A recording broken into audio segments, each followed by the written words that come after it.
This hall, inshallah, Urdu Majlis is in the adjacent hall. I request everyone to please have a seat so that we can start the Majlis. To start the Majlis, I invite Taha Nabawi for the recitation of Quran. Please recite the salawat.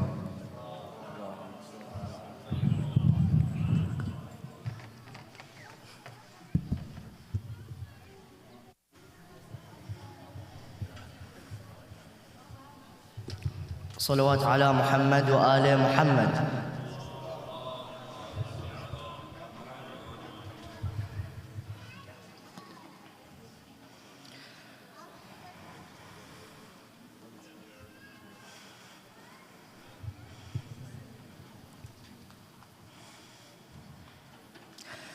أعوذ بالله من الشيطان الرجيم.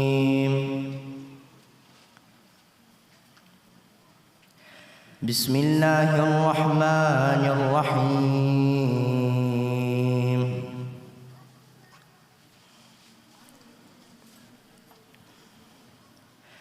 إذا السماء انفطرت وإذا الكواكب انتثرت وإذا البحار فجرت وإذا القبور بعثرت علمت نفس ما قدمت وأخرت. يا أيها الإنسان ما غرك بربك الكريم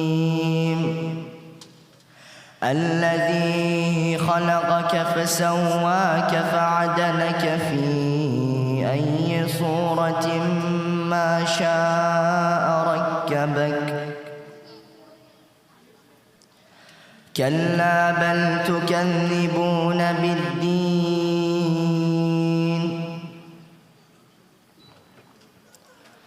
وإن عليكم لحافظين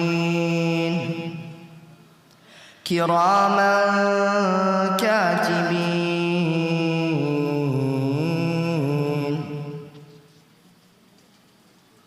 يعلمون ما تفعلون. إن الأبرار لفي نعيم وإن الفجار لفي جحيم يصلونها يوم الدين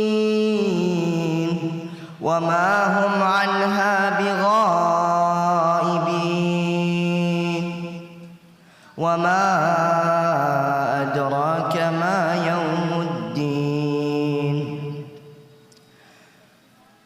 ثم ما أدراك ما يوم الدين يوم لا تملك نفس لنفس شيئا والأمر يومئذ لله. صدق الله العلي العظيم. Allahumma salli ala Muhammad wa ali Muhammad. MashaAllah, that was Taha Nabawi. Up next, I invite Isha Zahra for the recitation of Hadith Qissa. Please recite aloud salawat to welcome her.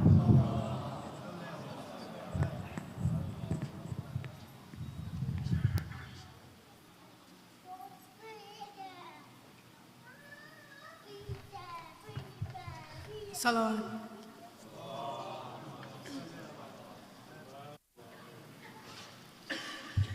بسم الله الرحمن الرحيم. عن فاطمة الزهراء عليه السلام بنت رسول الله صلى الله عليه وآله وسلم قالت: دخل علي أبي رسول الله في بعض الأيام فقال: السلام عليك يا فاطمة. فقلت: عليك السلام. قال: إني أجد في بدني ضعفا. فقلت له: أعوذك بالله يا أبته من ضعفي. فقال: يا فاطمة ائتيني بالكساء اليماني فغطني به. فأتيته بالكساء اليماني فأتيته به وصرت أنظر إليه وإذا وجهه يتلألأ كأنه البدر في ليلة تمامه وكماله. فما كانت إلا ساعة وإذا بولدي الحسن عليه السلام قد أقبلا وقال السلام عليك يا أمة. فقلت وعليك السلام يا قرة عيني وثمرة فؤادي. فقال يا أمه إني أشم عندك رائحة طيبات كانها رائحة جد رسول الله. فقلت نعم إن جدك تحت الكساء. فأقبل حسن نحو الكساء وقال السلام عليك يا جده يا رسول الله، أتأذن لي أن أدخل معك تحت الكساء؟ قال وعليك السلام يا ولدي ويا صاحب خوزي، قد أذنت لك. فدخل معه تحت الكساء.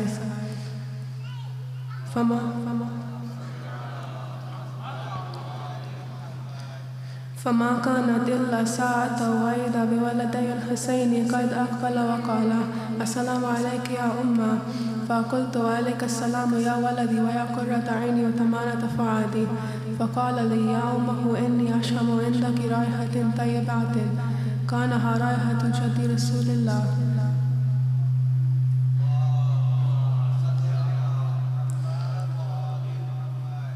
فقلت نعم إن جدك وأخوك تحت الكساء. فدنا الحسين نحو الكساء وقال السلام عليك يا جده، السلام عليك يا من احترح له، أتأذن لي أن أدخل معكما تحت الكساء؟ فقال وعليك السلام يا ولدي ويا شفيع أمتي، قد أذنت لك. فدخل معهما تحت الكساء.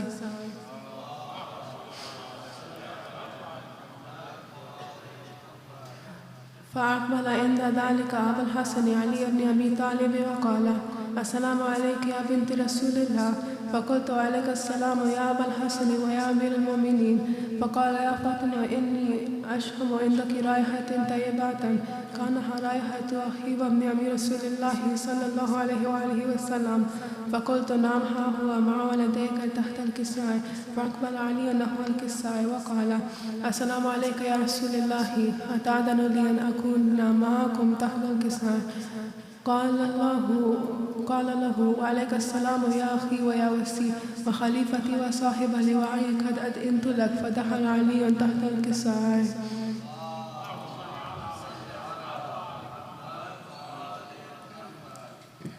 ثم أتيت نحو الكساء وقلت السلام عليك يا أبت يا رسول الله، أتأذن لي أن أكون معكم تحت الكساء؟ قال وعليك السلام يا بنتي ويا بنتي، قد أذنت لك. فدخلت تحت الكساء.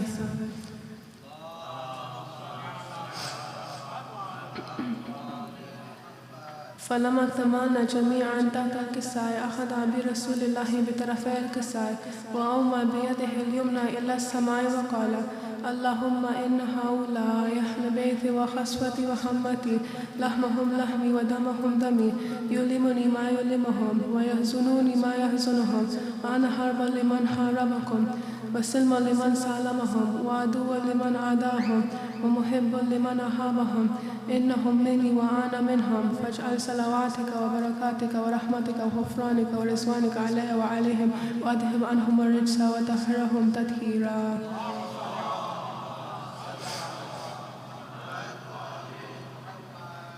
فقال الله عز وجل يا ملائكتي ويا سكان سماواتي، إني ما خلقت سماعا مبني يتولى أرض مدحي يتولى قمرا منيرا، ولا شمس مضية ولا فلك يدور ولا بحر يجري ولا فلك يسري إلا في مهابة هؤلاء الخمسة الذين هم تحت الكساء. فقال الأمين جبرائيل يا ربي ومن تحت الكساء؟ فقال عز وجل هم أهل بيت النبوة ومعادن الرسالة، هم فاطمة وأبوها وبعلها وبنوها.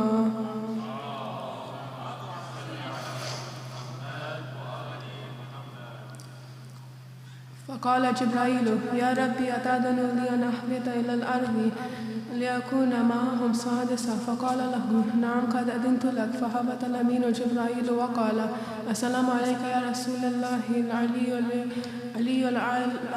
يلقيك السلام ويخصك بالتحية والإكرام ويقول لك وعزتي وجليلي إني ما خلقت سماع مبني يتولى أرضا مدحي يتولى قمرا منيرا ولا شمس مضية ولا فلك يدور ولا بحر يجري ولا فلك يسري إلا لأجلكم ومحبتكم وقد أذن لي أن أدخل معكم فهل تأذن لي يا رسول الله فقال رسول الله وعليك السلام يا أمين وحي الله نعم قد أذنت لك فدخل جبرائيل معنا تحت الكساء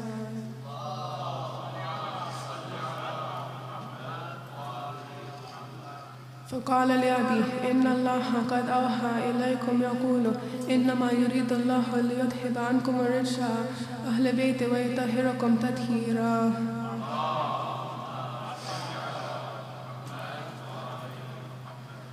فقال علي لأبيه يا رسول الله أخبرني ما لجلوسنا هذا تحت الكساء من الفضل عند الله فقال النبي صلى الله عليه وآله والذي بعثني بالحق نبيا واصطفاني برسالة نجيا ما ذكر خبرنا هذا في محفل من محافل أهل الأرض وفيه جمع من شياتنا ومحبين إلا ونزلت عليهم الرحمة وحفت بهم الملائكة واستغفرت لهم إلا أن يتفرقوا فقال علي عليه السلام إذا والله فزنا وفز شيتنا ورب الكعبة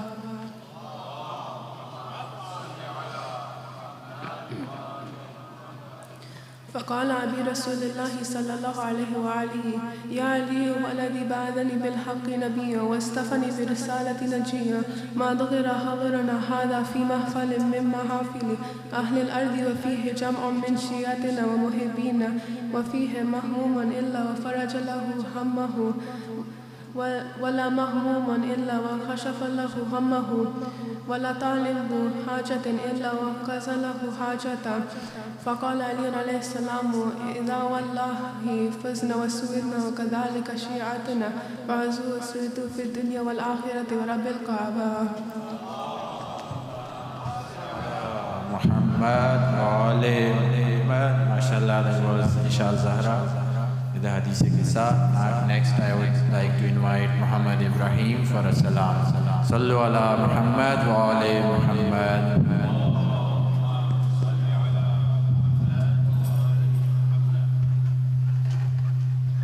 صلوات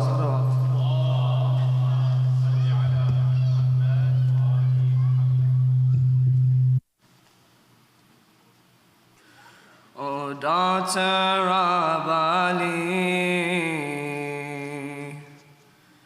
Ali and Fatima,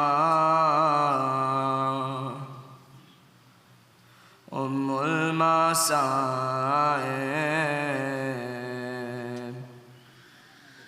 Sharikatul Hussain, O daughter of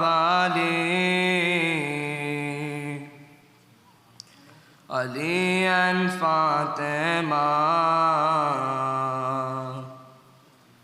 Ummul Masaib, Sharikatul Hussain, O Our Lady Zainab, we offer unto you our condolences on your 72. On O Muhammad, Qasim Akbar, Ghazi Asghar,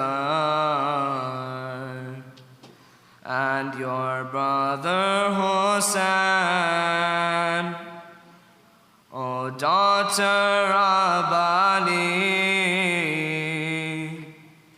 Ali and Fatima, Ummul Masaib, Sharikatul Hussain. I am in shackles, they've took my chadar, and on a spear is raised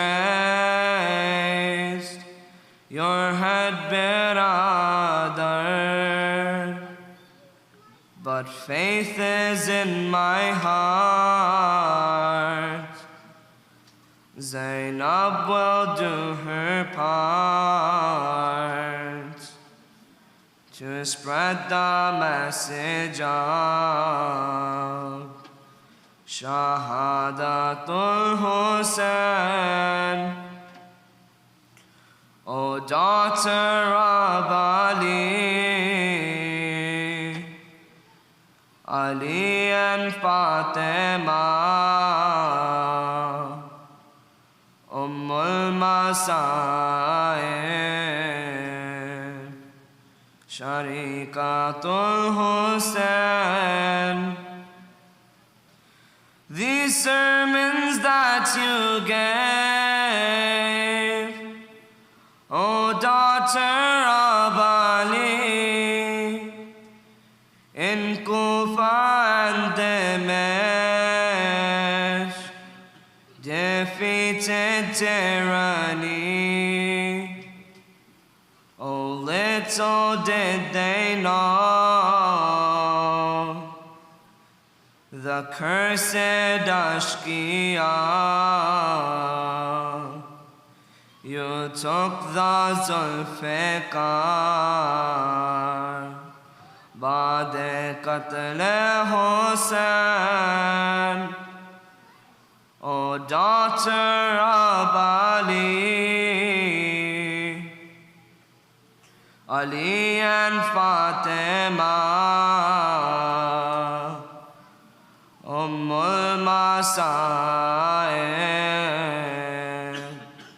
Sharikatul Hussain. How well did you reflect? How well did you protect the true image of your Nana Rasulullah, Sadiq Adil, Alim Akil, Sabir Shakir, Mithli Hassan Hussain. O daughter of Ali and Fatima, Ummul Masaib, Sharikatul Hussain. O Our Lady Zainab, the standards that you set for patience and for grace, we shall never forget, for we are the Shia, the fruits of your dua, who will forever say, Labbaika ya Hussain. O daughter of Ali and Fatima, Ummul Masaib, Sharikatul Hussain. Muhammad wa ali Muhammad. MashaAllah, that was Muhammad Ibrahim. Brothers and sisters, today is the Arabeen of Imam Hussain alayhi salam. For the sponsors of tonight Majlis, for the reciters, speakers, all Mu'mineen and Mu'minat who are attending these Majalis, Sallu ala Muhammad wa ali Muhammad.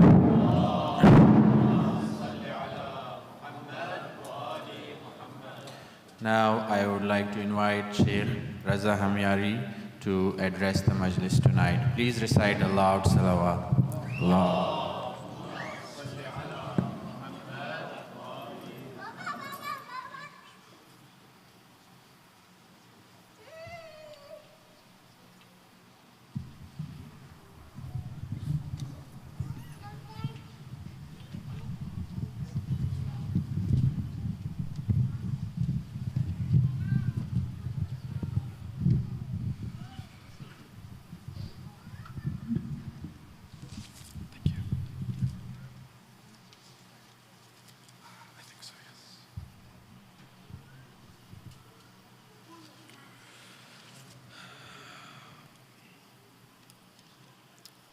for your own marhumin and the marhumin of the rest of the community, in particular Sayyid Ghulam Sibtain, Kani Zahra, Mirza Asghar Reza Beg, Sabra Begum, Sayyid Amir Haider Taqvi, Roshan Bey Tala Jawala, and Naghat Begum. Please recite a Suratul Fatiha, masbughatan bis salat ala Muhammad wa ala Muhammad.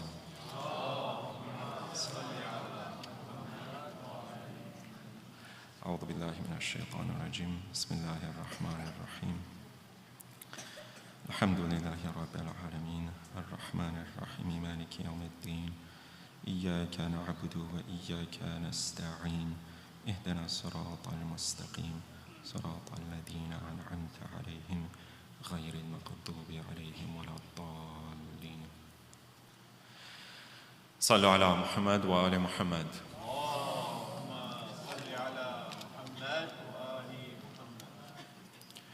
أعوذ بالله من الشيطان الرجيم بسم الله الرحمن الرحيم وبه نستعين إنه خير ناصر ومعين ثم الصلاة والسلام والتحية والإكرام على سيدنا ونبينا أبي القاسم محمد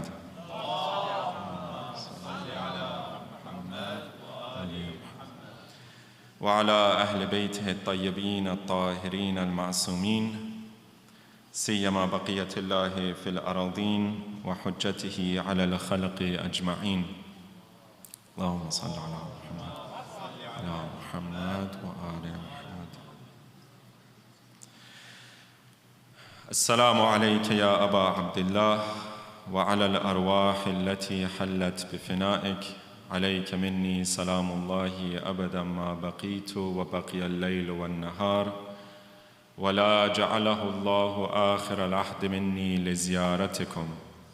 السلام على الحسين وعلى علي بن الحسين وعلى أولاد الحسين وعلى أصحاب الحسين واللعنة الدائمة على أعدائهم أجمعين من الآن إلى يوم الدين. أعوذ بالله من الشيطان الرجيم بسم الله الرحمن الرحيم رب اشرح لي صدري ويسر لي أمري واحلل عقدة من لساني يفقه قولي. أما بعد فقد قال الله الحكيم في محكم كتابه الكريم أعوذ بالله من الشيطان الرجيم يا أيها الذين آمنوا استجيبوا لله وللرسول إذا دعاكم لما يحييكم. صدق الله العلي العظيم. صلوا على محمد وآله الطاهرين.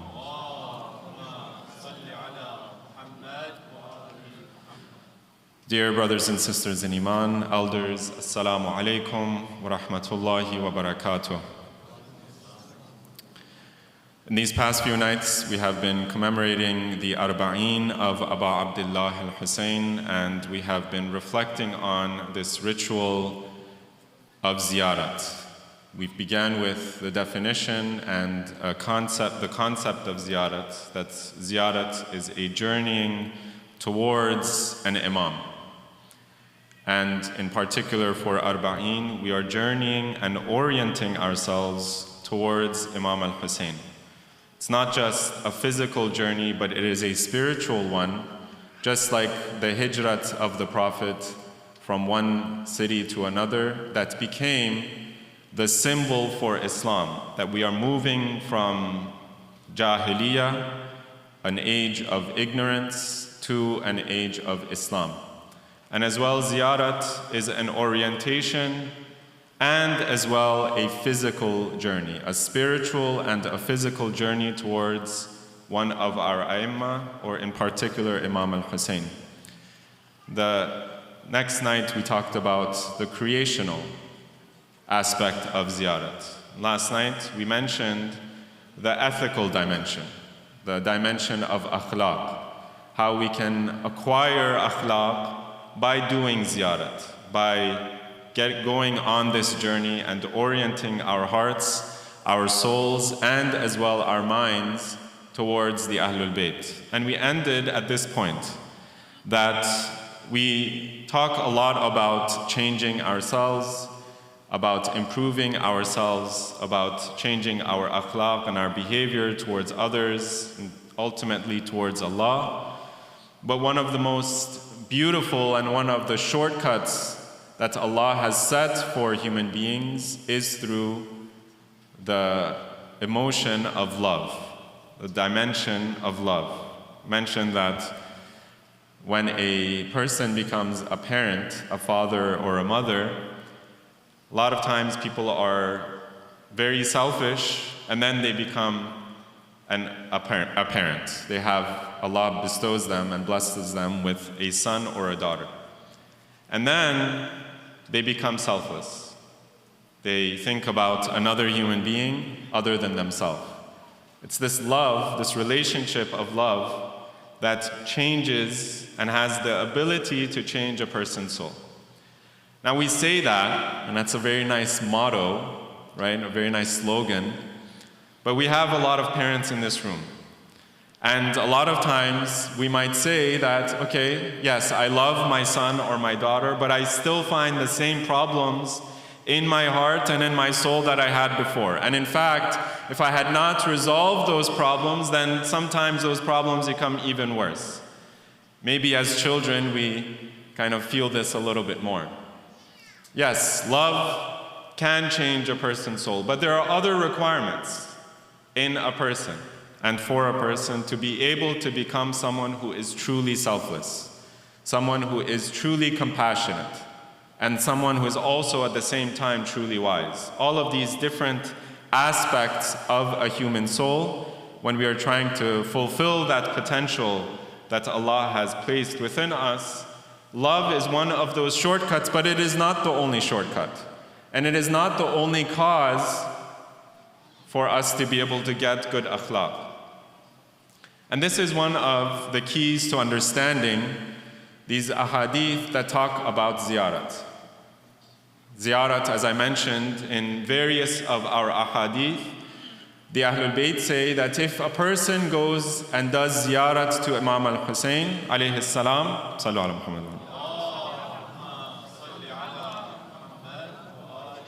then the Prophet and Imam Ali, Lady Fatima Zahra, and many of the other Ahlul Bayt, they will do dua for that person.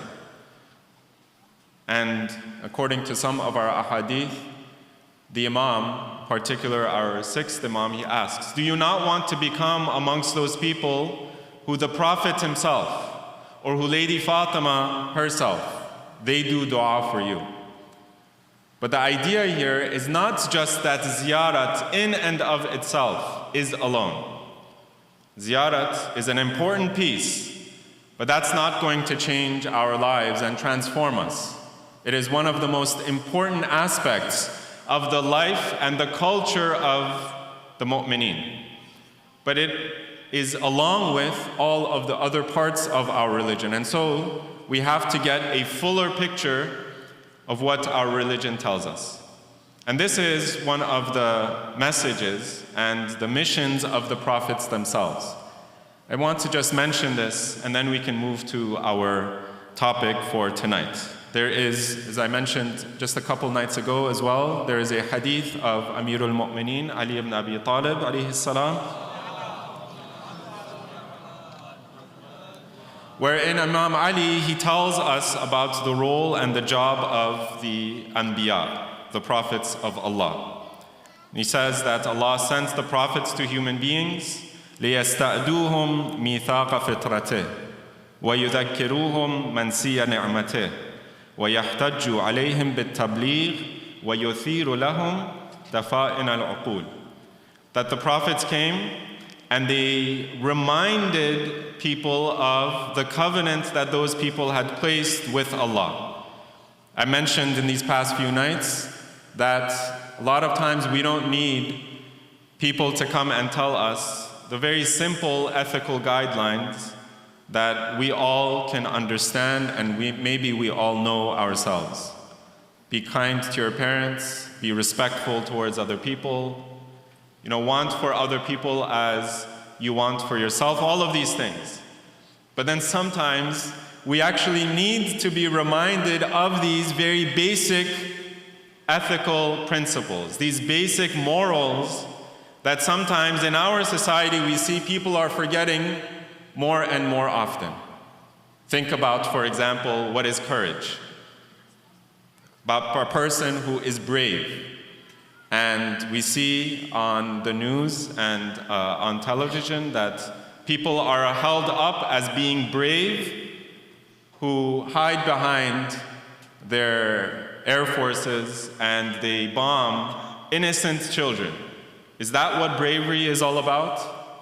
Is that what courage is? If you just press a button and you're able to kill tens, hundreds of little innocent children or women or men who are taking shelter in a masjid or in a school or in a place that you have called them to go into. That is not what bravery is. And so sometimes when a society becomes so ill and so sick, they even forget those very basic aspects of morality and of ethics. And so Allah sends. Either He sends a prophet to remind them, or He reminds them through some other means, and if they do not take that reminder, then Allah blinds them to the truth.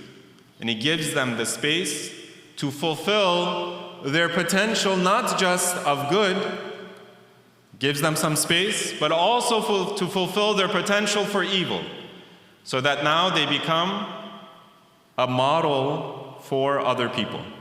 That if you blind yourself to the message and the guidance of God, then this is the depths that you can fall to. And that is one of the messages and the missions of the prophets, to remind us of the very basic aspects of morality, of ethics, of courage, of bravery, but at the same time of compassion, of wisdom.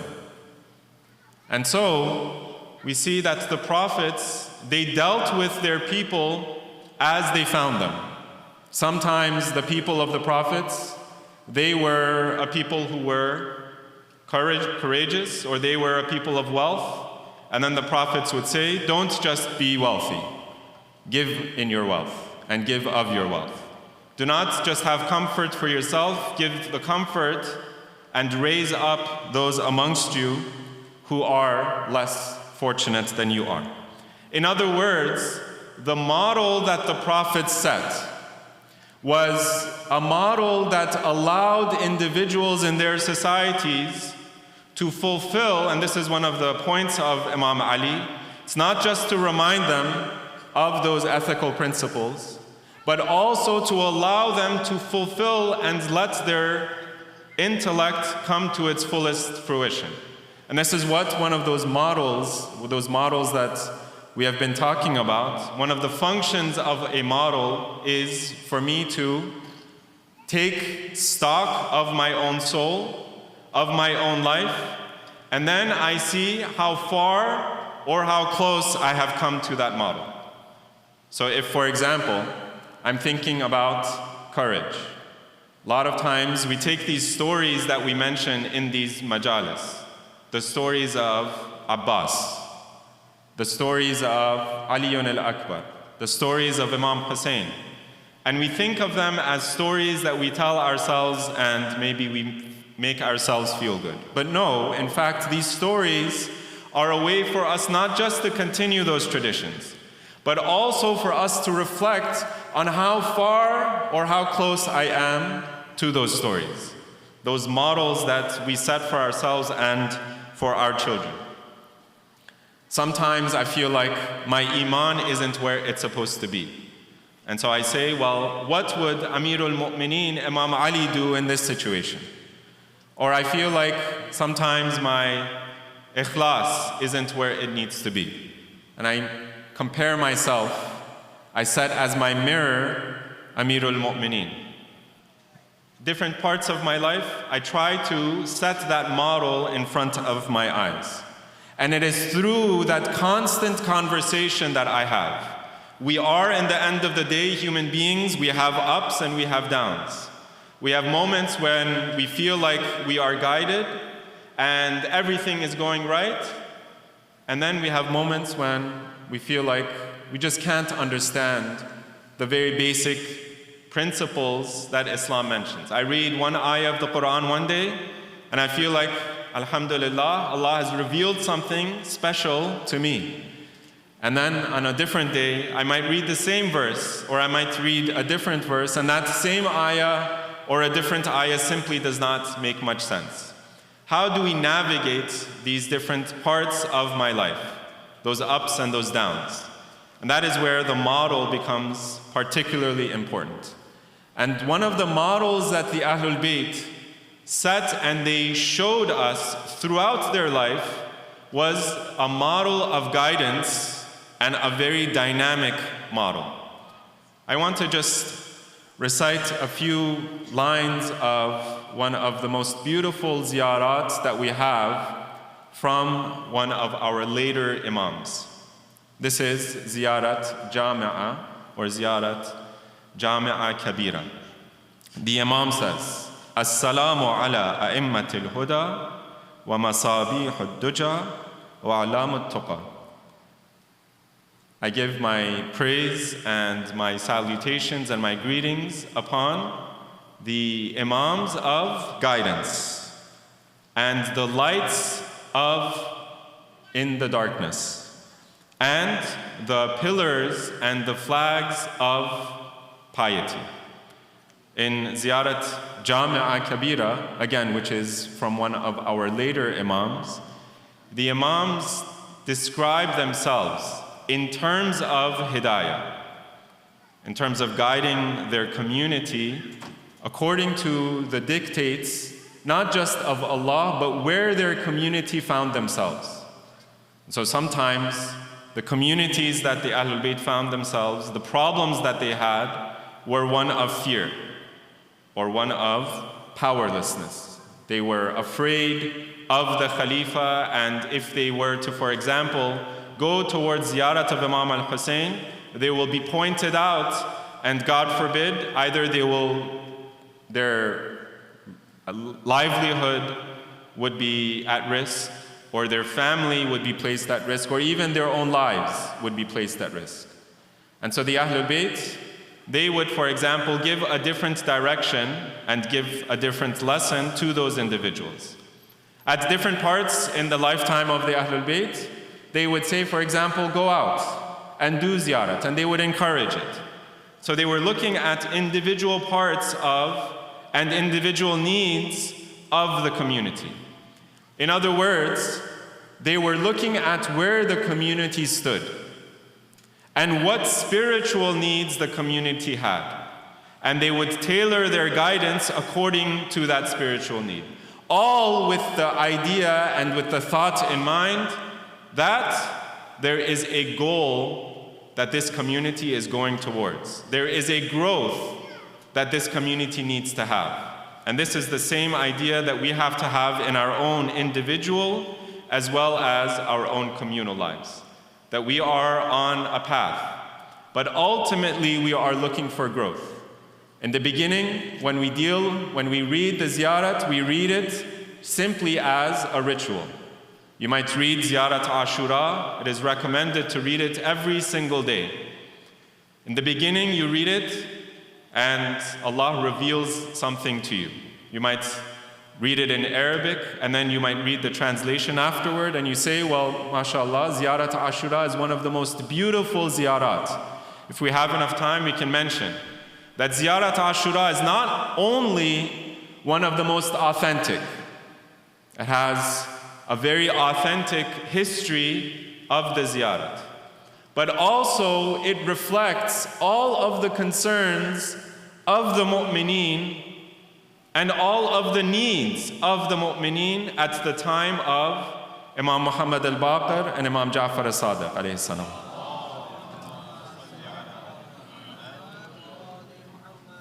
And so we might have this revelation, and Allah might reveal this to us. And then we read it, and then it becomes a habit and a part of my life. And then over time, I might read it for 30 days, 40 days, And then I might read it for a year, and then it becomes almost a part of my soul. I've memorized it at this point, and I can read it from heart. And then I read it for another year or two. And then I see, well, maybe initially I did not pay attention to this part of the ziyarat, and this part of the ziyarat has a particular meaning that I had never seen before. Once it becomes a part of my habit, my daily ritual, then Allah, over time, He might show certain things to me that I might not have had initially. And this is the same process that we have with the Quran. A lot of times, we might read the Quran initially and we might say, well, the Quran, it just gives us very simple ethical guidelines. It says, do namaz, pray, fast, give zakat, and then it goes on to a story. And then from that story, it jumps to another story. And then from that other story, it jumps to an ethical principle, and it keeps confusing us, taking us from one idea or one concept to another story, to another idea, to another story. Sometimes we get lost along the way. But over time, as we get more and more familiar and more comfortable with the Quran, Allah begins to reveal more and more things about the Quran with us and to us. And this is the same with all of the other actions that we have in Islam. Salat, zakat, siyam, all of these different principles. Sallu ala Muhammad wa ala Muhammad. And this is one of the same principles that we see in the Quran. Initially, when we start on a journey, it is sometimes a journey of fear, and we are not sure where this journey is going to end. And then we go along that path and we see that Allah helps us in ways that we could not have foreseen. Even at times when we think the worst is going to come now. This is the most difficult moment in my journey. And then we see Allah gives us that assistance. There's this very common saying in English, the night is darkest right before the dawn. A lot of times Allah presents us with trials, with difficulties, and then right at that moment that we think we can't stand it any longer, that's the moment when Allah sends His assistance. He sends His guidance. He sends His light. And He opens up for us all of that darkness that we thought surrounded us. And this is a very common theme in the Quran. Allah mentions, أعوذ بالله من الشيطان الرجيم بسم الله الرحمن الرحيم قل أعوذ برب الفلق من شر ما خلق. I seek refuge, say, O Prophet, I seek refuge in the Lord of the Falaq, the one who cleaves open the darkness in the sky when it is the most dark. Min sharri ma khalaq. And Allah, He says, and He points us that this darkness in the sky is not just a physical or a material darkness. This is a darkness of the evil that is spread in the world. But I am taking refuge in Allah, who can split that darkness and bring His light, the darkness, not the darkness right after Maghrib, but the darkness right before Fajr, the darkness right before Allah opens the sky with His dawn. And then we continue on our journey. And this is the same principle that makes the Anbiya have tawakkul, the Anbiya of God, who have that direct revelation. They say in Surah Ibrahim, the Anbiya themselves and the Rusul, they say, وَمَا لَنَا أَلَّا نَتَوَكَّلَ عَلَى اللَّهِ وَقَدْ هَدَانَا سُبُلَنَا.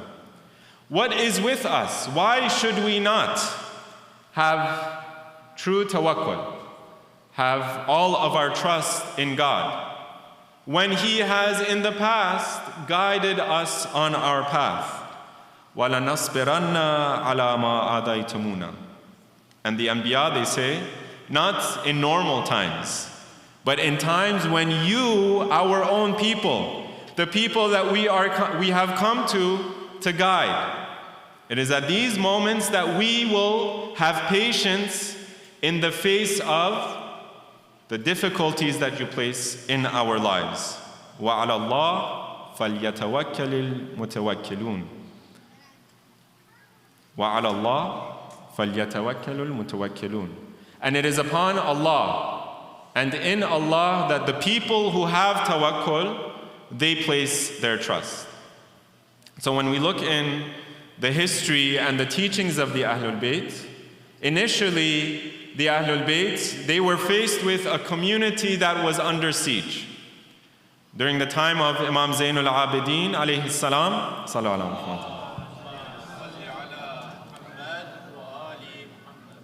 the entire community was in danger. It is said that in the time of Imam Zainul Abidin, amongst the Banu Hashim, there was just a couple of male members of the family left, of the closest kin to Imam Hussein. It was Imam Zainul Abidin and just a couple of the other members of that family. Yes, there was Muhammad ibn Hanafiya and the larger family of the Banu Hashim. But the family of Imam Hussein was just left with a few individuals. And this family, Imam Zainul Abidin himself, he did not have the opportunity to express his message out in public. Sometimes we're told that Sahifa Sajjadiyya is one of the ways that Imam Zainul Abidin would teach his companions. But if you actually look in the asnad of Sahifa Sajjadiyya, it is not a broad community or even a broad number of his students that Sahifa Sajjadiyya is spread through. It is his own sons, Imam Muhammad al-Baqir and Zayd. That is the amount of oppression and silence and loneliness that Imam Zainul Abidin had to deal with. Even some of his own students could not attend the funeral of Imam Zainul Abidin. So we think about, what does ziyarat mean during the lifetime of Imam Zainul Abidin? A moment in time when the entire community was under siege. And we see that Imam Zainul Abidin, he begins the process of ziyarat. Ziyarat, yes, begins from all of the Anbiya. I mentioned the other day this hadith that even the angels of God, they would ask Allah for permission to come and to do ziyarat and to do pilgrimage around the grave of Imam Al-Hussein. Then there are other ahadith that mention not just the angels of God, but even the Anbiya that are in heaven. They ask God for Allah to give them permission to come down on this earth and to revolve and do pilgrimage around the grave of Imam Al-Hussein. Many of them come down and then many of them ascend. So this was a process, and we have in other ahadith that the journey towards Imam Al-Hussein, the ziyarat of Imam Al-Hussein, began even before the death of Imam Al-Hussein. The Prophet himself, it is said that Jibreel one day, he brings an amount of soil to the Prophet. And then the Prophet says, what is this soil? Jibreel says, this is the soil of the land of Karbala. This is the soil of the land in which your Hussein is going to be killed. And then the Prophet holds on to this, and he gives it to his wife. And then on the day of Ashura, his wife, she looks at that soil and she sees that the soil has turned red with the blood of Abu Abdullah. So the Prophet begins the process of ziyarat. Amir al-Mu'mineen, on his way to Safin, it is reported, he as well stopped in the land of Karbala. That is a sacred history. That is a prehistory of ziyarat. After the events of Karbala, we are told that the A'immah, they begin to create a culture of ziyarat, beginning with the grave of Amir al-Mu'mineen himself. during the time of Imam Zainul Abidin, the grave of Imam Ali was still not known. And it is said that Imam Zainul Abidin was the first of the later Ahlul Bayt to go and do ziyarat of the grave of Imam Ali. And then that is where the ziyarat of Aminullah, it is said by Imam Zainul Abidin. Assalamu alayka ya Aminullah fi ardih. And then the process of ziyarat for Imam Hussein begins with Imam Muhammad al-Baqir. After Jabir, he goes to the land of Karbala. The process of ziyarat and the culture of ziyarat begin with some of the later Imams, Imam Muhammad al-Baqir and Imam Ja'far al-Sadiq. Sallu ala Muhammad wa alihi. My point here is not to give a history lesson. My point is, we have to think about, first of all, how is it that the Ahlul Bayt guide their community? And they guide them by giving them different points and different entry points into the ziyarat of the Ahlul Bayt. But then also they are thinking about, where is this community supposed to go? Where is the end and the purpose of all of these different teachings? Where is the need that the community has, and where are they guiding them towards? So initially, the Ahlul Bayt, they begin simply by saying, go and do ziyarat, however hard or difficult it might be. Right? And one of the, just to mention as a side note, one of the key points here is also at the same time this conversation about shafa'at. A lot of times you might say, it might be an idea in our mind, a question that we might have, that all of this blessing and all of this tawab only for the ziyarat of Imam al-Hussein, even when a person goes and he comes back and he still has those problems in his soul, and he still has those problems in his akhlaq, how is it that just simply going on this journey and coming back, it has all of these blessings? On the one hand, as I mentioned before, Shafa'ah of the Ahlul Bayt is part of a larger and a bigger picture.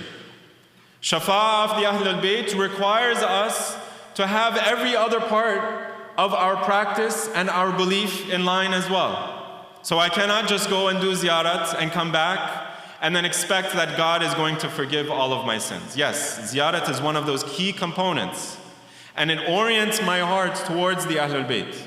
But shafa'at, or rather the ziyarat, is not going to take the place of my prayer. It's not going to take the place of my salat or my siyam or my relationship with my family. I cannot go and do ziyarat and then come back and have fights with this and that part of my family or this and that part of my community. Ziyarat is part of a larger whole. And throughout their lives, the A'immah, they try to point their followers towards that larger whole, towards that bigger picture. Initially, there was a fear amongst the members of the community of the Ahlul Bayt, that if I go and do ziyarat of Imam al-Hussein, then God forbid these people will come and attack me.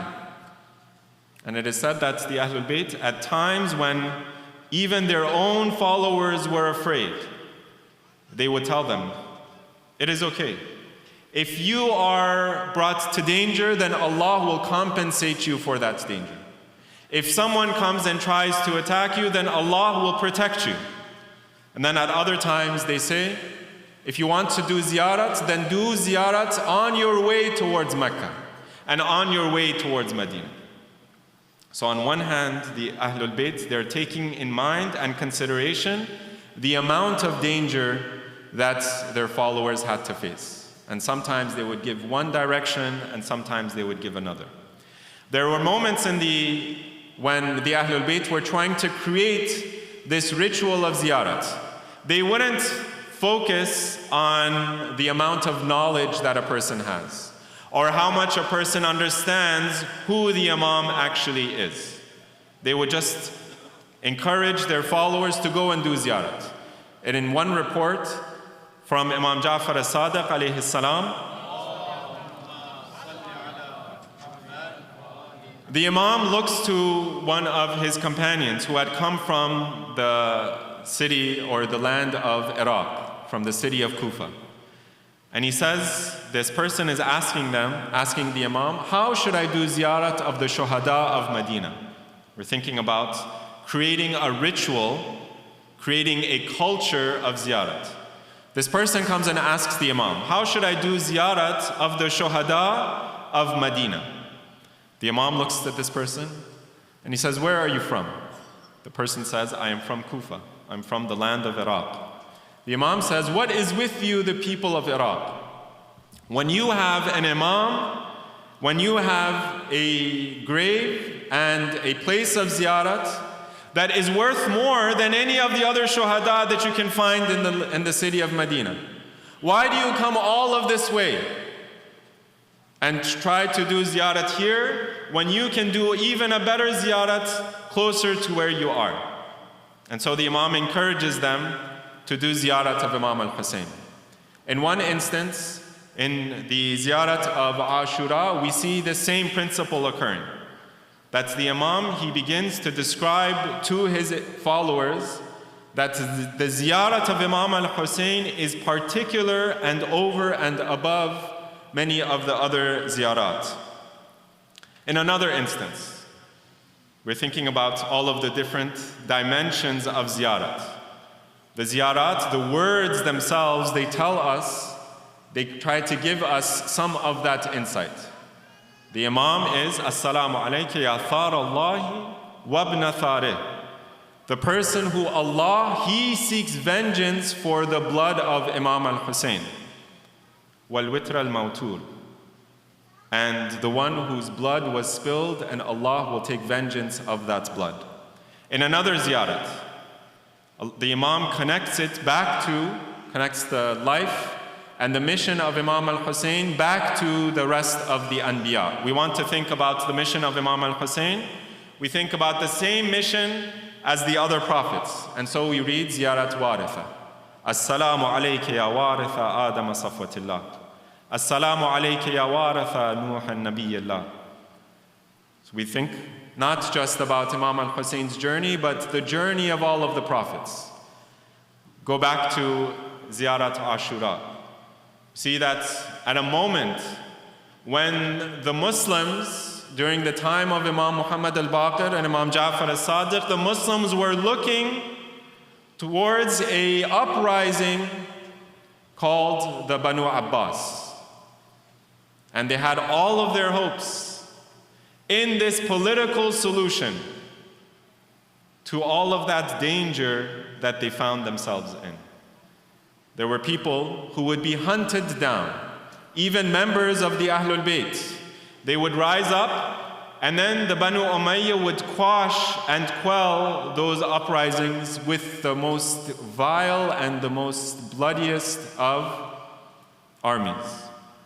And it is said that their heads would be cut off, and any of the individuals who were part of those uprisings, they would be in danger as well. And so at a time when the Banu Umayyah, their power was a little bit more shaky, and the Banu Abbas are now rising. And the Banu Abbas are not just rising as just another rebellion and as another rebellious movement, but they were rising up with the slogan of the Ahlul Bayt. They were rising up with this slogan, Ar-Reza min Ahlul Bayt, or Ar-Reza min Ahlul Bayt.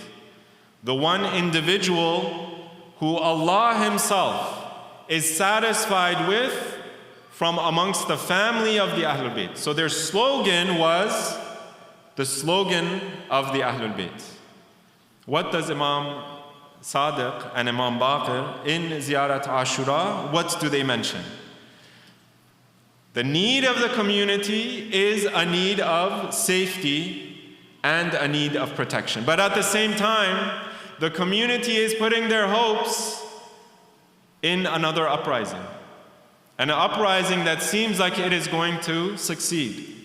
And there were even members of the family of the Ahlul Bayt, some of the descendants of the people who were even present in the plains of Karbala, some of the closest members of that family. And they were now aligning themselves with the Banu Abbas. And so in Ziyarat Ashura, along with many of our other ziyarat, the Ahlul Bayt, they point their followers back towards their true source of guidance and their true source of hope. And so they say, وَأَنْ يَرْزُقَنِي طَلَبَ ثَارِي مَعَ إِمَامٍ هُدًى مَهْدِيٍّ ظَاهِرٍ نَاطِقٍ بِالْحَقِّ مِنْكُمْ. So Allah, not only make me amongst those who do ziyarat constantly and every year towards Abu Abdullah al-Hussein, but as well, O Allah, make me amongst those, give me the rizq and the tawfiq to be amongst those who take revenge and vengeance for the blood of Imam al-Hussein ma'a imamin hudan ظاهر ناطق بالحق منكم. Amongst those imams who are guided themselves, who is now ظاهر and who is now speaking, the Imam Natiq, the Imam who is speaking and who is living a life of hidayah, ناطقا بالحق منكم, who is speaking now the truth from amongst you. And so from those very first moments, the Ahlul Bayt were pointing their followers not towards one political party or another, but towards that ultimate promise that Allah has given to all of humankind. And this is one of the early moments in which the Ahlul Bayt, they talk about Imam al-Mahdi, that ultimate promise of the Ahlul Bayt and for the entire community. Later on, the Ahlul Bayt also talk about all of the Ahlul Bayt and all of the Aimma. I began with this Ziyarat al-Jami'ah al-Kabira. The Ahlul Bayt, during the later times, the times of the later Imams, they talk about doing Ziyarat muhtasiban mu'tamidan. Not just about having a culture of doing a ritual ziyarat, but later on now they come and focus on doing ziyarat with the proper intention and with the proper niyat in mind. Then they say, for example, person who knows who we are, they're building up their community. They've started first with the ritual of ziyarat. They hadn't focused on who does ziyarat, in what way, in what form. And then they begin to build up on that and they say, now you go and do ziyarat with the proper intention. Now you go and do ziyarat with the proper knowledge and with the proper orientation. And then they say, later on in the later Aimma, then they say, if you want to do ziyarat, go and do ziyarat of one of the local imams. Now we're expanding the culture of ziyarat. Now it's not just the ziyarat of Imam al-Hussein, but it's also a ziyarat of Imam Musa al-Qadhi or Imam Ali ibn Musa al-Rida. It's a culture of ziyarat. There are different places now that I can do ziyarat. In fact, a very beautiful hadith of our ninth Imam, Imam Muhammad al-Jawad alayhi salam. The Imam says, he is asked, I am, for example, the person says, I have the ability to do ziyarat of Imam al-Hussein, and I have the ability to do ziyarat of Imam Ali ibn Musa Reza, your own father. And I have the ability to do ziyarat of one Imam or another. Which ziyarat is better? During the time of Imam Muhammad al-Jawad, the Imam looked at the community and he said the most difficult ziyarat and the one ziyarat that no one is able or willing to do is the ziyarat of Imam Ali ibn Musa Rida. And so he commends his follower. He says, Sallu ala Muhammad wa ala Muhammad.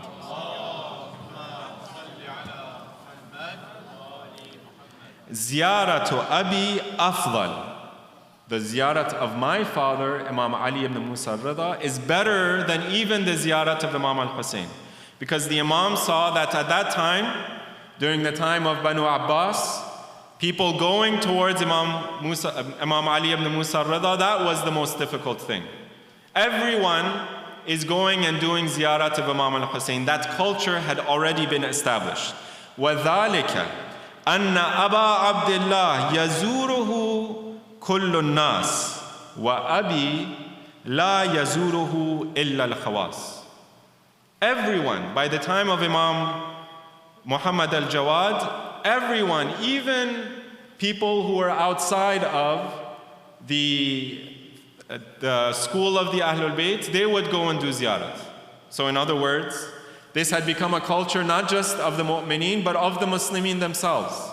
They would go do ziyarat of the Prophet, and they would also go and do ziyarat of Imam al-Hussein.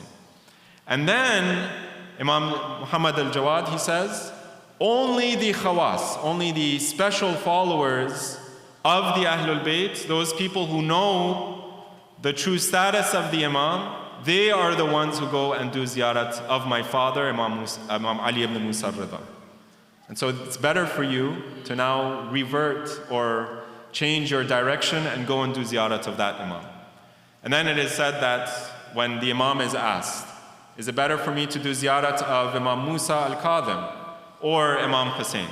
The Imam says the ziyarat of Imam Musa al-Kadhim is like the ziyarat of Imam Hussein. We see that the Ahlul Bayt are giving guidance to their community based on the needs of their community. And as well, we can take solace in this, and we take a lesson from this as well. That we think about, we first of all try to learn about the tradition and the ahadith of the Ahlul Bayt. We don't just look at one hadith versus another. If Allah gives us the opportunity, read more of the ahadith. You really get an insight into how the Ahlul Bayt taught their individual community members. And as well, you see how the Ahlul Bayt tried to train their community and tried to guide them over time. Until a moment comes, and this is a very beautiful hadith, when we who are so far away, and there are ahadith that mention, that doing physical ziyarat of Imam al-Hussein is special, and we should exert ourselves to go and be physically present in the haram of Imam al-Hussein. Take in the vision and the image of the haram and the dharih of Imam al-Hussein. Look around us and be in the presence of the angels of God. Take in all of the sounds and all of the sights, all of the smells of the haram. And we should be familiar with those places, even to the extent that we might even pick a spot in the haram that we feel the most comfortable in, or that we feel the most connection to Imam al-Hussein, or to the ziyarah, to the dharih of Imam Ali ibn Musa, or to any of the other haram of the A'immah. But then we do not always get the opportunity. And so the Ahlul Bayt say that if you cannot be physically present, at least orient your heart and set up a place in your own community amongst the select and the greater members of your community so that you can go and do ziyarat, for example, of their graves. In one very beautiful hadith, this is not a widely circulated hadith, but it is a hadith that talks about the principle of doing ziyarat from up close and from afar. In one hadith, the Imam says, "Man lam yaqdir an yazurana falyazur salihi mawalina." A person who is not able to come and do ziyarat from up close, then they should do ziyarat of the great members of our followers, the salihin, the people who are salih, the people who are righteous and do good, from amongst our mawali. Yuktabu lahu thawabu ziyaratina. If a person goes and does ziyarat of a member of his community who is particularly good, who was particularly muttaqi, or who is particularly truthful and righteous, then Allah will write in His book of deeds as though He has done ziyarat of us. We cannot do ziyarat from up close, and so we do ziyarat from afar, and we become a part of this culture of ziyarat. Sometimes we do not know the reason or the wisdom behind this ziyarat, and so sometimes these doubts come in our minds. But the more we take part in this culture, the more we see the wisdom in that culture. It becomes a part of our souls. It becomes a ritual and a habit in our lives, and then Allah reveals to us the beauty in that culture. At one time, the followers of the Ahlul Bayt were in fear, and so they had to be encouraged. And then, over time, this very journey and this very process of ziyarat becomes a rallying call for the members of the Ahlul Bayt. Not only for their spiritual growth, but as well for their cultural growth. And so you see the ziyarat of the Ahlul Bayt becomes one of the sources of literature amongst the mu'mineen. We have all of this poetry and all of these stories that are all now told about the Ahlul Bayt. And then it also becomes a political rallying cry for the members of the Ahlul Bayt, that now they are in a moment of weakness, and Imam Hussein brings them to strength. And they are now able to revolve and center Imam Al Hussein in their lives. Throughout the lives of the Ahlul Bayt, they tried to make this culture of ziyarat, culture of remembrance of Imam Al Hussein, as the center of the culture of piety amongst their followers. And so we have a hadith that Imam Ja'far as-Sadiq alayhi salam, he would encourage his followers to remember Imam al-Hussein in whatever organic way they had. Sometimes we might have this question in our minds, that this practice, is this right or is this wrong? Is this practice, is this way of doing matam the way I should do matam, or is this not the way I should do matam? One of our entry points, one of our ways of distinguishing, is the ahadith of the Ahlul Bayt. And the Ahlul Bayt tell their followers that create a culture of poetry and of literature for Imam al-Hussein. Recite for Imam al-Hussein as you would recite for your own family members. And so the Imam, it is said, he asks one of his followers to come now and recite in his presence, a man by the name of Aba Harun. The Imam tells him to enter into his house. And he places a veil between himself and the women of the household of Imam Ja'far as-Sadiq. Sallu ala Muhammad wa ala Muhammad. And he says, "O Aba Harun, recite now for us the azah for Imam al-Hussein. This is the day, according to the hadith, it was the day of Ashura. And Aba Harun had come into the presence of Imam Ja'far as-Sadiq when the Imam was crying and he was shedding tears for Aba Abdullah al-Hussein. And Aba Harun, he begins to recount the story of Imam al-Hussein. And the Imam stops him. And he says, don't recite for me as you think I want to hear.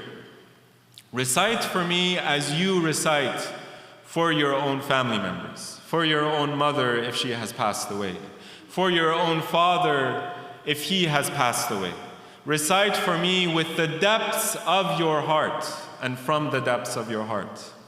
And so Abu Harun, he begins to recount these verses of poetry. He says, "Umrur ala jadat al-Husayni wa qul li'a'dumih az-zakiyya ya a'duman la zilti min wadfa'a sakibatan rawiyya."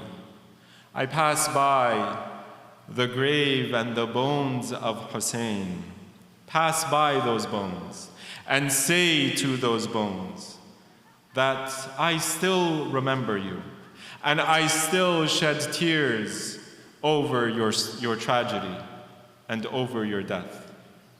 And Abu Harun, he recounts these verses and he sees and he hears Imam Ja'far as-Sadiq. He is now crying so much that Abu Harun is now taken back. He has never seen Imam Ja'far as-Sadiq in this state. And he hears the wails and the cries of the women of the household of Imam Ja'far as-Sadiq. And so when Abu Harun sees this, he stops. And Imam Ja'far as-Sadiq says, continue and recite more lines of poetry. And it is said that Imam Ja'far as-Sadiq, he cries so much, and his women folk, they cry so much that at another point, Abu Harun, he stops once again. And the Imam has to tell him to continue. It is said that the Ahlul Bayt, they would tell and they would guide their community to have an organic and a natural way for them to do aza for Imam al-Hussein. Do aza in the way that makes sense to you so long as it is within the bounds of Islam. Because the barakah of remembering Imam al-Hussein and of orienting our souls towards that Imam is a barakah that I might not understand, but I cannot deny or I cannot set a doubt upon. I might not understand how that barakah comes into my life, but we have to have that tawakkul. Through all of the life that we have lived, we see the barakah and the blessings of God, and so we as well, like the prophets of Allah, they had tawakkul. فَلْيَتَوَكَّلِ الْمُتَوَكِّلُونَ. Let us turn now towards the caravan of Imam al-Hussein. These past few nights, we mentioned that the caravan was taken away from the land of Karbala, and they had many stops along their journey. First, they were stopped in the land of Kufa, and then they were stopped in the land of Sham. But at one point now, they are allowed to go back to the city of Medina. When they had left the city of Medina, they had left with Imam al-Hussein and Abbas and Ali al-Akbar and all of the other male members of the family. But now Lady Zainab and Imam Zainul Abidin are coming empty-handed, and they are coming on their own. And so how can Imam Zainul Abidin and how can Lady Zainab come to the haram of the Prophet of Islam, come to the haram of the Prophet of Allah, and tell the Prophet that we have left behind Hussein? It is said that before the caravan enters into the city of Medina, Imam Zainul Abidin and Lady Zainab, they set up tents outside of the city so that they can give the people of the city of Medina time to prepare themselves for the news that they are about to bring. And it is said that Imam Zainul Abidin, he sends one of his own servants to the city of Medina. And he says to him, recount for them a little bit of that tragedy, because they might hear the words, but they cannot understand what befell us in the land of Karbala. And so the servant of Imam Zainul Abidin, he says, Ya Ahla Yathrib, la muqama lakum biha, qutila al-Husaynu. قتل الحسين فأدمعي مدرارا. Oh, you people of Yathrib, this is no more a land that you can stay in, that you can take your residence in, because Hussein has been killed, and now you should shed tears, tears after tears. It is said that part of the caravan of Imam al-Hussein, many of them were killed on the plains of Karbala, but some of them were even left behind in the city of Sham. It is said that the wife of Imam al-Hussein, in some reports, she took refuge and took home in the plains of Karbala. It is said that Rubab, the wife of Imam Al Hussein, she stayed in the plains of Karbala because she could not bear leaving the side of Imam Al Hussein. And she would recount the story of Abu Abdullah for a year or so after the events of Karbala. And then she came back to the city of Medina. And now it is the turn of Imam Zainul Abidin. It is said that Imam Zainul Abidin, through this one servant of his, he calls the people of Medina towards the camp. And then he begins to recount for them. This is what happened to Ali al-Akbar. And then Muhammad ibn al-Hanafiya, the brother of Imam al-Hussein, he comes and he asks Zainul Abidin, "Oh Zainul Abidin, I have heard that a tragedy has befallen my brother Hussein. What happened to my brother Hussein?" It is said that Imam Zainul Abidin and Lady Zainab, they begin to recount. And then Lady Al-Banin, she comes out. And Al-Banin, she was the wife of Amir al-Mu'mineen, Ali ibn Abi Talib. She had 3 sons. She had multiple sons that were given in the path of Imam al-Hussein, but she does not ask about her son Abbas, nor about any of her other sons. She only asks, did Abbas fulfill his oath to Hussein? What happened to my Hussein? Did Abbas protect Hussein, or did he leave his side? And then Imam Zainul Abidin and Lady Zainab, they recount, this is what happened to Abbas. This is what happened to Ali al-Akbar. This is what happened to Ali al Asr. But we might think that this is easy to recount. But what did Lady Zainab see on the day of Ashura? When all of the soldiers of Imam al-Hussein have been killed, when Abbas has been killed, when Ali al-Akbar has been killed, Zainab sees certain things that now she cannot explain. How can Zainab now explain that in those final moments of the life of Imam al-Hussein, the Imam now falls from his horse, and there is no one to protect the Imam? How can Zainab now explain to the Prophet of Allah that, "Oh Prophet, I saw Shimr come on top of the body of Hussein, and I saw Hussein on the ground"?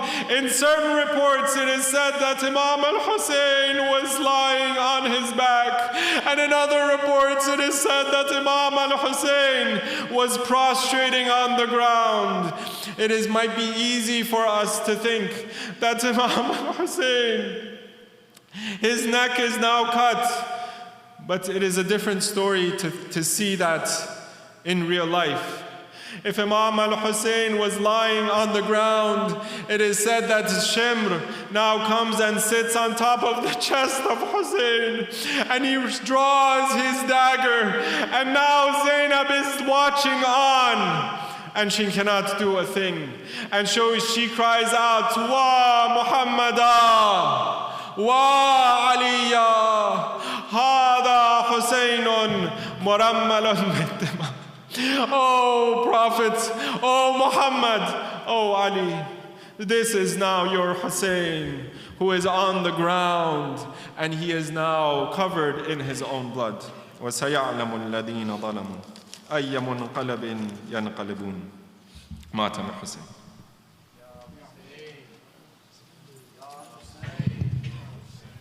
Brothers, if you can come closer, inshallah. But for a moment, as Maulana takes us to the heart of Lady Zainab, we recall what today is.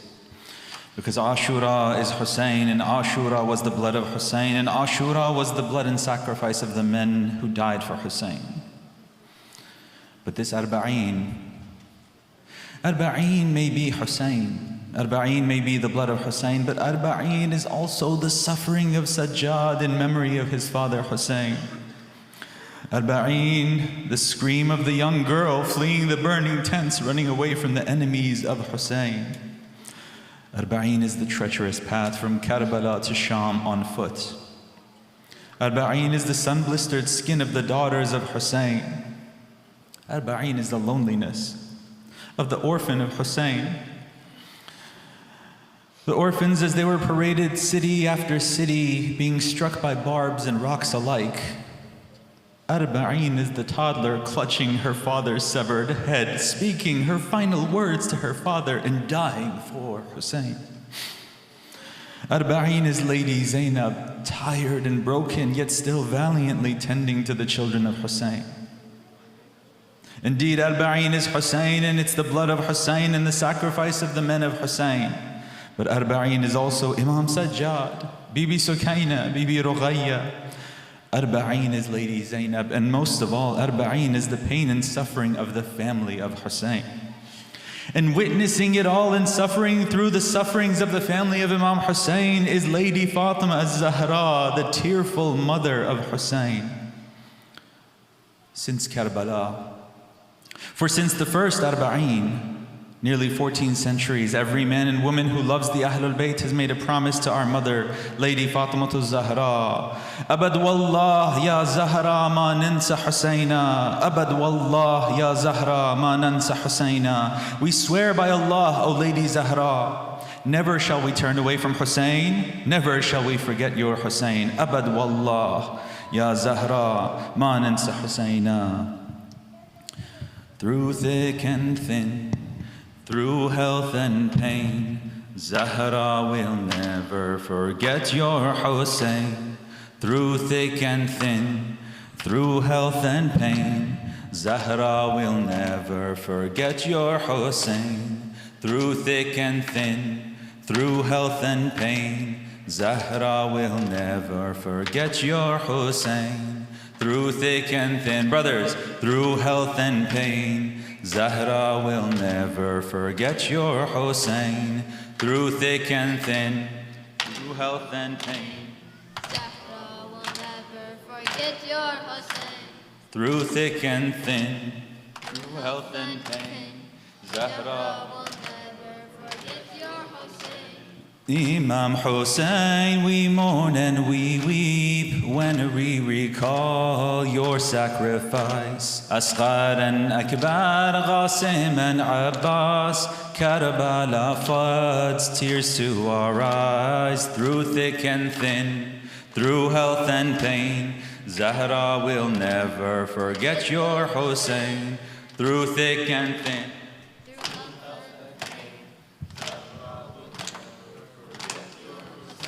we said our goodbyes to Muharram, but with Arba'een it's Ashura once more. In the path of Zainab, Habibi Hussein, your humble pilgrims, we stand at your door. In the path of Zainab, Habibi Hussein, your humble pilgrims, we stand at your door. Through thick and thin,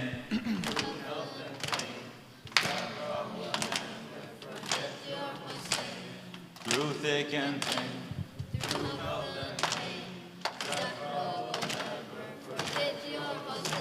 with freedom in hand, your family embarked with the heaviest hearts for Karbala. With freedom in hand, your family embarked, heaviest hearts for Karbala.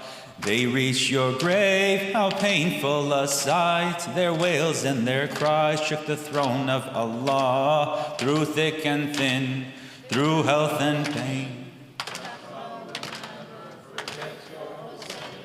through thick and thin,